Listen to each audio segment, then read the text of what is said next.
John Gruden has said, I'm missing a ninth-inning closer. That's the analogy he makes.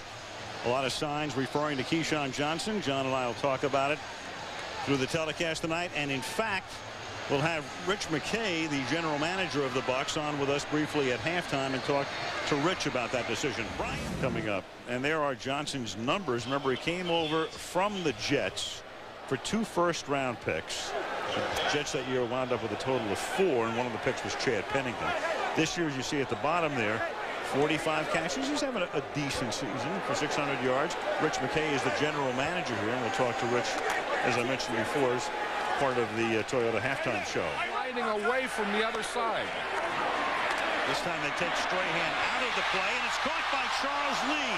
And Lee is a kid who now has a chance to emerge with Keyshawn Johnson inactive. Lee is the guy that's going to see a lot more playing time, and he makes his first catch here, 3rd and goal. That's what John Gruden said. He said after he told Keyshawn that he was no longer wanted around here to leave, he went up to Charles Lee and he says, get ready to play. You're going to play. Now we know that Joe Jurevicius starts for him, but Joe Jurevicius was a 3rd wide receiver. Now that he starts, Charles Lee becomes the 3rd wide. 2nd and 20 from the 47-yard line. Johnson throws, caught, and that's Charles Lee inside the 30, the 20, and the guy who Gruden said, hey, pal, get ready. Keyshawn's gone. You're my man, has scored his first NFL touchdown.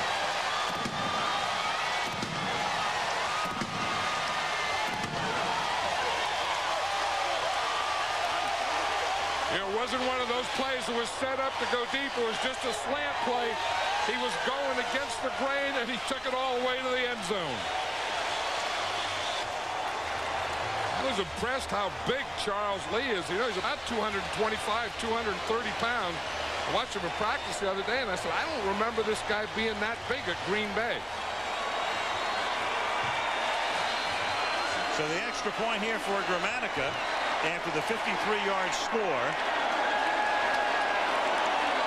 That was Lee's first touchdown as a Buck. He caught his first pass of the year tonight. Earlier, he scored 1 touchdown with Green Bay in 2001. But he is the man. He is the man filling in for number 19, and he is the man of the moment right now. And he's right out here, and he's just going to come in and run a slant. You see, up 3 steps, and he hit right there. Then he just goes against the vein. He just finds where that zone is, where those white jerseys are going, and he just goes right in between them. But I'll tell you, he got 1 block. Watch Keenan McCardell right here. That's what you need if you're going to make a big play.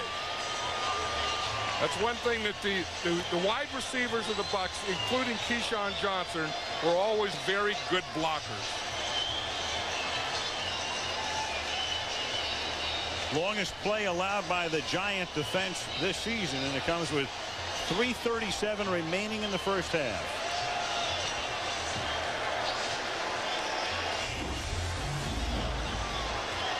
The Buccaneers on top by 11. Tampa Bay next week goes to Jacksonville. That's the Sunday nighter on ESPN. Then to New Orleans and home with Houston and Atlanta, and then at Tennessee. So if the Bucs can win, if they go to 5 and 6, the only team remaining, I should know about that shortly. 3rd down and 10, and it's underneath, caught shy of the first, and the Giants will take a timeout because they're going to get the ball back from their own 30-yard line. And Johnson floats one, and it's a spinning, turning catch made by Charles Lee, who earlier had that touchdown, and that's a 20-yard gain for the newly minted wide receiver. You know, and that was 4 wide receivers in there. Charles Lee is out here to the left. He's working on Frank Walker, and you see, I think that's one of those fade stop things where you just throw it back I've ever seen. Oh, phenomenal. Johnson throws, and that is caught in the middle by Charles Lee. And Lee is up to the 34-yard line. The catch, the speed that they needed that they didn't have on this football team by Charles Lee. And then you saw him do the Lambeau leap, and there's a reason for that. His only other touchdown was as a member of the Packers, and that was a while ago. 7th round pick in the 2000 draft by Green Bay. 5 catches, 91 yards in that TD you saw on Monday. had just 3 catches in the previous 2 seasons in 8 games played. He made it happen tonight with those 91 yards receiving tonight. It was a big game for him. And I tell you what, John Gruden tried to prove a point by letting everybody know that, hey, Keyshawn's not here, so let's rub it in a little bit and throw it to the guy who replaced him.